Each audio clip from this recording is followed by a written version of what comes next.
There's no greater gift than the gift of life that somebody could give, and your son, daughter, husband, sister, brother is the one that gave that to me, and it was incredibly selfless, and I'm forever grateful.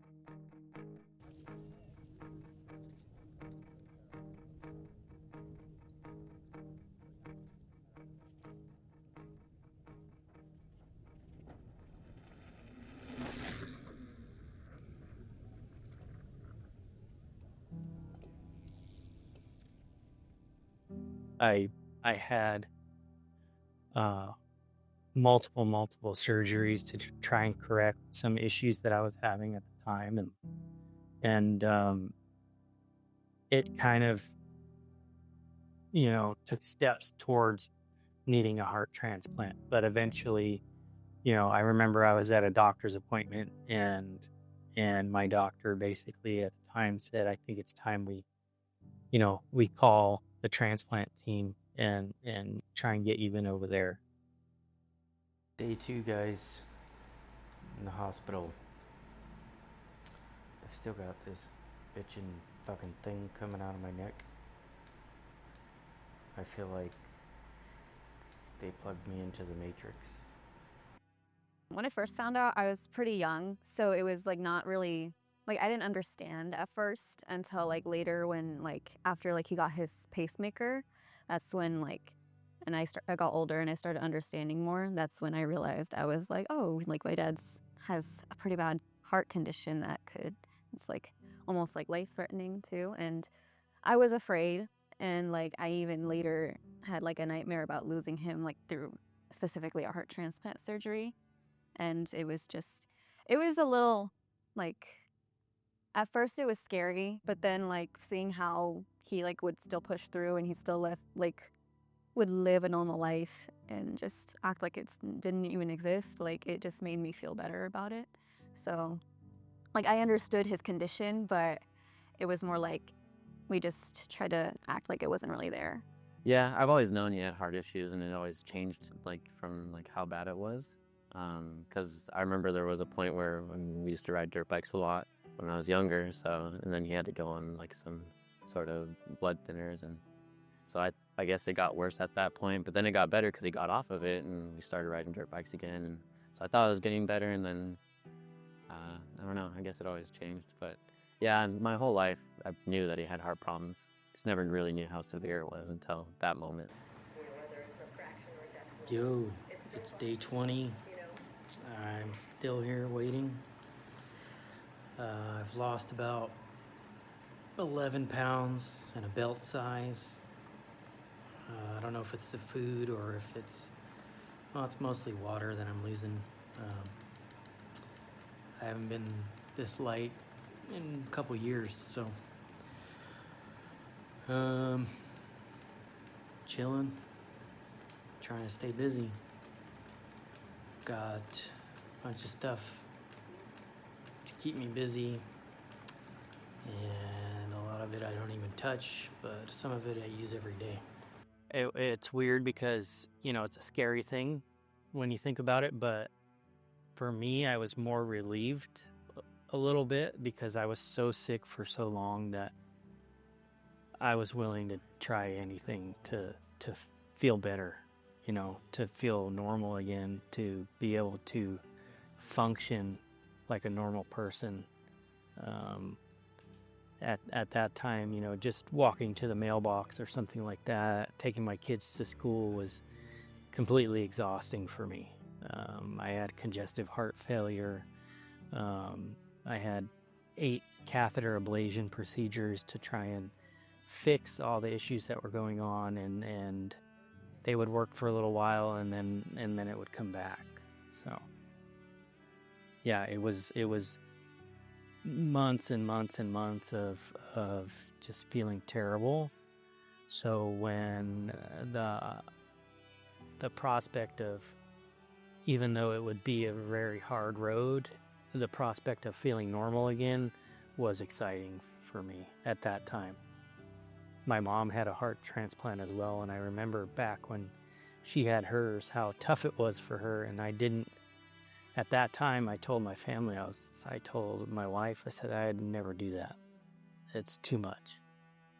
But what I learned over the years of being sick is that, and all the scary procedures that I had up to that point, was that you just do what you have to, and you do it not only for yourself, but for your family and stuff like that. So it was important to give myself a chance to be healthy again.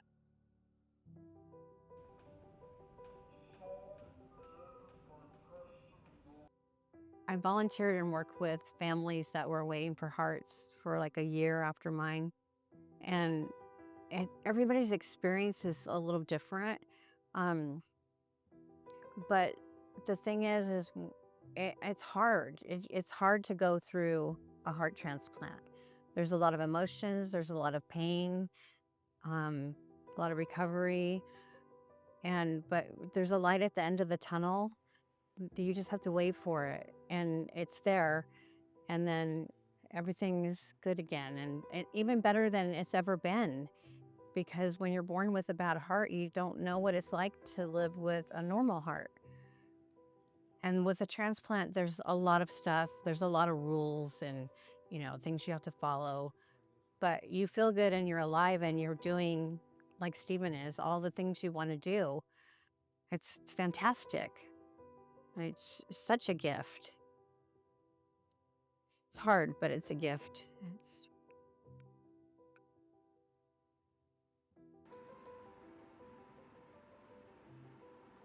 I'm going fucking crazy.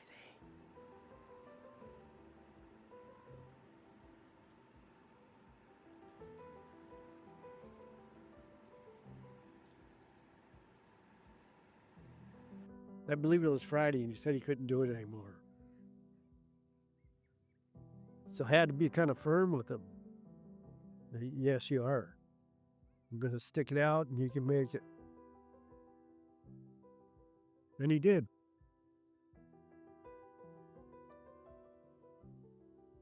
Next day, he got the call. So that was tough. By the end of it, I was in the ICU, laying on my back. I couldn't get up.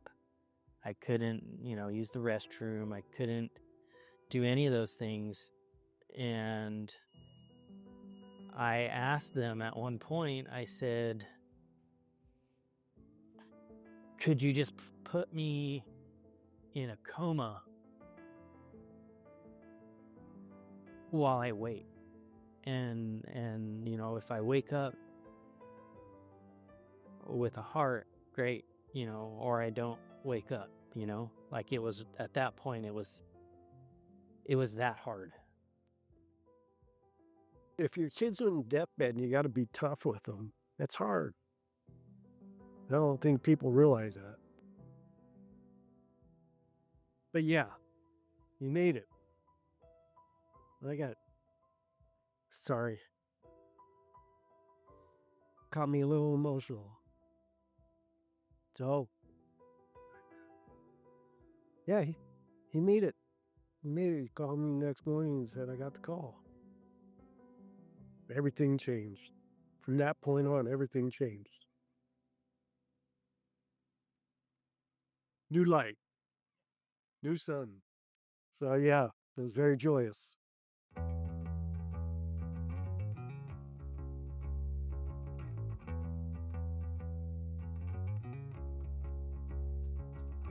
When the day came and they said they had a heart for me, I wasn't nervous. I wasn't scared. I was like, let's rock and roll.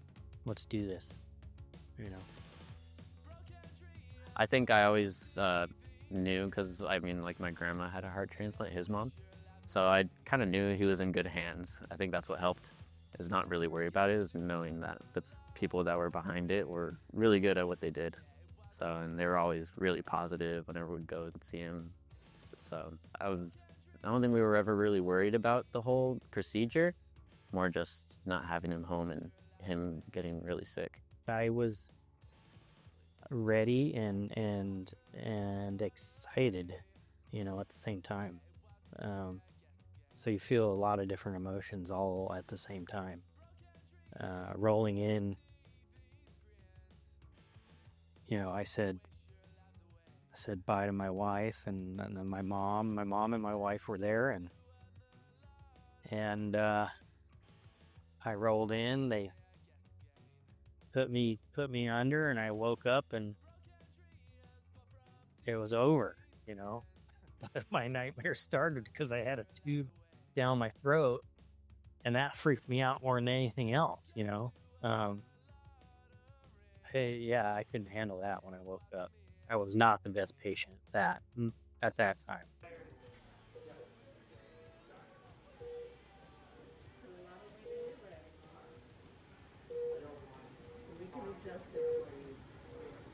Wow, Stephen, that's great. They try to get you up as soon as possible. The next day, I was sitting in the chair next to the bed. The following day, I was walking. There, you know, my mom recorded it. It was, you know, getting up out of the chair, just being. It's crazy how fast your body kind of atrophies and deteriorates, you know, because I was in the ICU in bed, unable to walk for about 3 weeks before the transplant. And you almost have to not learn how to walk again, but you have to teach your muscles how to work again. It's crazy. I had to use a walker, you know, that was like, you know, elbow height, and I was connected to all this stuff, but then they want you walking around as much as you can. Everything was swelled up, and you know, you're in pain, but they want to get you going, you know. And I wanted to get going because I wanted to get out of there. Just seeing like how he was really trying to like stay positive and like push through, like him trying to walk around more, it like warmed my heart to know that like he just came out of like a really serious surgery and he's able to like push through and stay positive about it like that. Say hi. I'm videoing. You want to take a shit? Have a nice, good drop of juice. Guess who's going home today? This guy. Yep. Doctor said I could go home today, so I'm just waiting for some paperwork. Yvette's like 15 minutes down the road. She's gonna come and pick me up, and I'm gonna get the fuck out of here. Thanks everybody for all the kind words this whole time. 80 freaking days. It's been long. It's the hardest thing I've ever done in my life. But I couldn't have done it without all you guys, without my incredible doctors and nurses. So appreciate you all. Hopefully see you at home soon. Love you. Yeah, 80 days later. This is what it looks like out here. We're waiting. We hear you. Welcome home! Yay! How are you doing? Are you okay? Yeah. Oh my goodness. My baby. She's been waiting. Oh my goodness. I missed you. Aww. I missed you. Oh.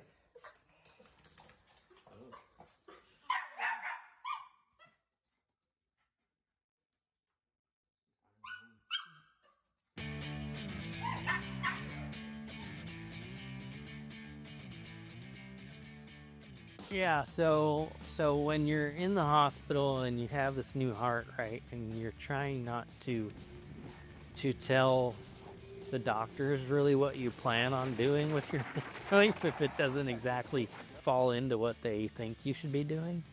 But I had a social worker. and her name was Megan, and she was amazing. And I would send her pictures of like, because I would be like, well, can I ride my motorcycle again? And she'd go, yeah. And I'm like, but I don't think you really understand what I'm asking you. Like, this is what I used to do. And I would show her photos of me jumping something or, and she goes, oh, that's amazing. She's like, yeah, and I think that's one thing about my team that's been great is that they've been encouraging for all of it. So yeah, that was one of the goals coming out was to at least ride again. I don't know about race, but and 6 months later I had a friend that has a couple bikes, and I met him at Glen Helen, and we rode. He was racing that day, and I just rode on the vet track, and I'll be honest, it was I think it was a little too soon. I was super nervous and scared to injure myself, and so it wasn't really super fun for me. I think if I would have waited a little longer, I'd probably be riding moto today. When he first got out of the hospital and he was trying to run with our dog, and he was like, his legs were like jelly and he couldn't run very fast. But then like later when he ran with them, he ran a lot faster, and like he looked a lot more like healthy, and it warmed my heart. And even when his doctor came for his heart transplant anniversary party, he even said himself, like, you look pretty healthy. I'm glad to see that. And I'm like, it's my dad. I wanted to do was jiu-jitsu, and I started doing that after my transplant.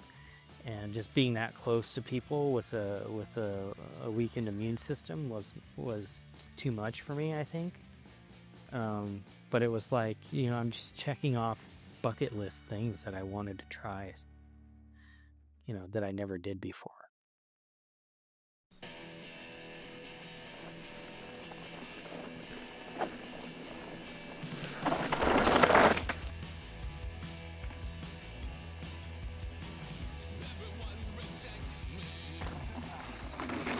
So my friend Wayne, he, him and I were talking a lot while I was in the hospital. During the whole first year, he was talking to me about riding mountain bikes. He still rides moto, but he started riding e-bikes. He had an electric mountain bike, and he was like, dude, you gotta try it. He was like, let's go ride. You can ride one of my bikes. You don't have to buy one yet. You could try it out and see if you like it. And me being the impatient person that I am, I'm like, yeah, we'll do that. But in the meantime, I was talking to somebody about buying a bike, and I just went and got one.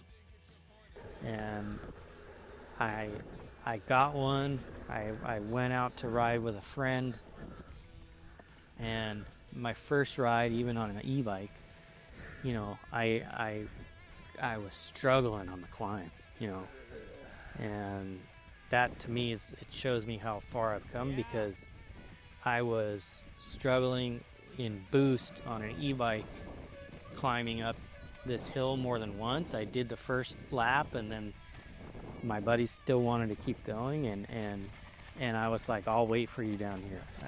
I can't do another one, but I was hooked. I've known Steve since high school. Started riding. I was like, oh, dude, this dude's heart's bad. However, then he's like, nah, I got a new heart.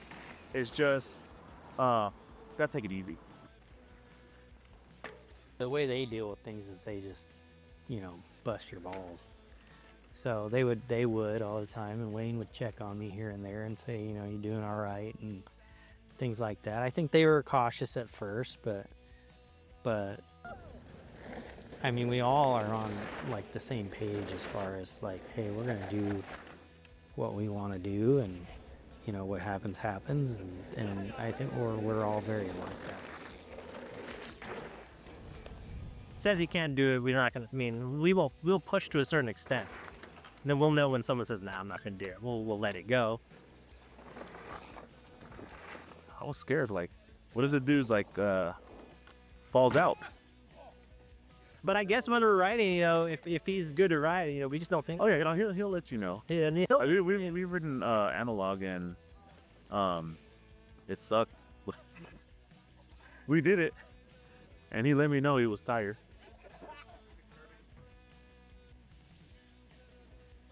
And I think that's the biggest thing is that someone that went through surgery doesn't mean you're complacent and you stay at home all the time. As long as the doctor okays you to go, it's awesome that he's showing that. But if Steve's still doing it, then shit. Why am I gonna slow down here also? So yeah, very inspiring. Yeah, he's the very Disney movie-like term. Yes. That's basically, I had a bunch of moto buddies that rode, and some friends, some old high school friends that I ran into through the mountain bike community, and we reconnected and we started riding, and we were just riding all the time, and I was getting a lot better, and that itch just came to me to where I was like, well, I want to take it to the next level. I want to go do a downhill race.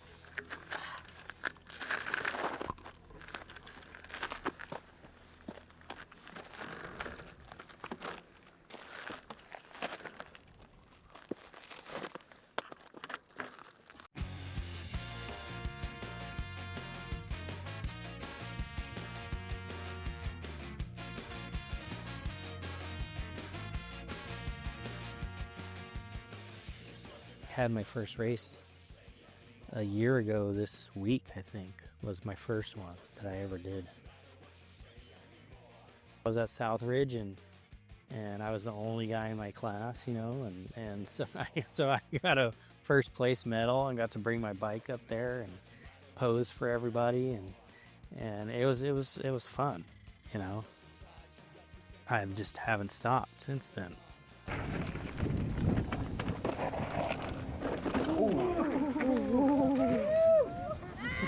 We're at Southridge racing, Cat 3, baby, downhill, 30 to 39 age group, and I think that day I was the only one. And then some guy pulls up behind me, and I asked him if he's in my category, and yeah, that's it. He said, we're racing together, and from then I invited him into our pit. And of course he told us his story. We're like, we don't care, we just want to ride. And I'm more aware of everything as far as what my heart's doing, and that just, I think, is something that broke in my brain that will never go away. Being sick all those times, you start to worry about your heart, and you think about it more than a normal person. Most people just think their heart is there to work, and it's just gonna work, and you don't really have to worry about it. But me, for years and years, I spent wondering if my heart was just gonna stop and I was gonna drop dead one day. So that doesn't really go away. So when I do get my heart rate up real high, I have a momentary, split second where I worry about it, but then I'm like, what's the worst that could happen? I've experienced the worst that could happen. So, and I made it. So just keep going. He chose the gnarliest subcategory of mountain biking to do for sure. But I think that just comes with it comes with it. Obviously, it's part of the sport. I think he knows that too, and I think in the back of his mind, he knows you can only push yourself back before you kind of want to take that next step. I think that's what mountain biking is always progressing. He knows not to push it too far, and respect the what he has, because obviously not everyone gets a second chance at that.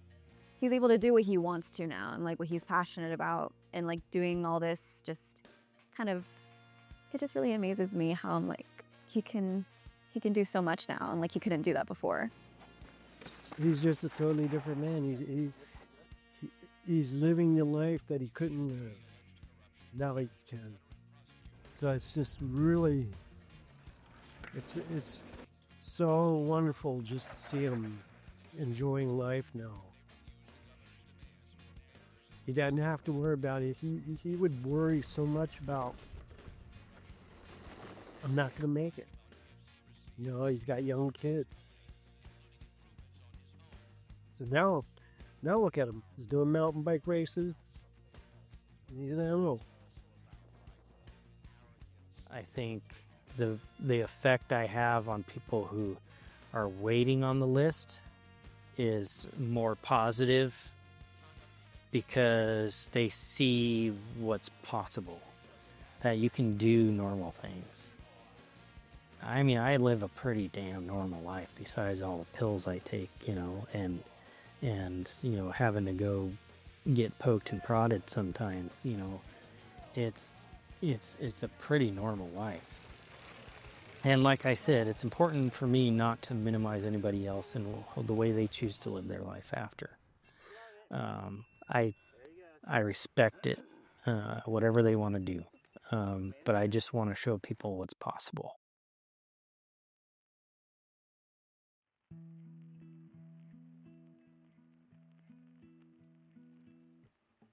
I'm really glad that he is just able to do what he wants to do. And I think that's what he's doing. He's just doing his best at what he loves. And he's got the opportunity to do that he would not have had without an organ donor. So I think, you know, I hope that people donate their organs because you can't take them with you. And they can, you know, really save somebody's life. I'm sorry, and thank you. You know, it's unfortunate, and it's not lost on me that somebody had to pass away in order for me to live. It's an extremely tough situation, but I would just say that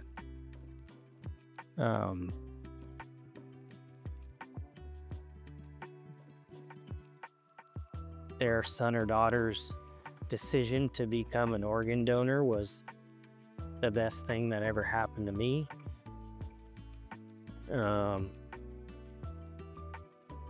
It allowed me to watch my kids become adults. It allowed me to do things that I had always wanted to do that I never would have had a chance to do otherwise. And there's no greater gift than the gift of life that somebody could give. And your son, daughter, husband, sister, brother is the one that gave that to me, and it was incredibly selfless, and I'm forever grateful.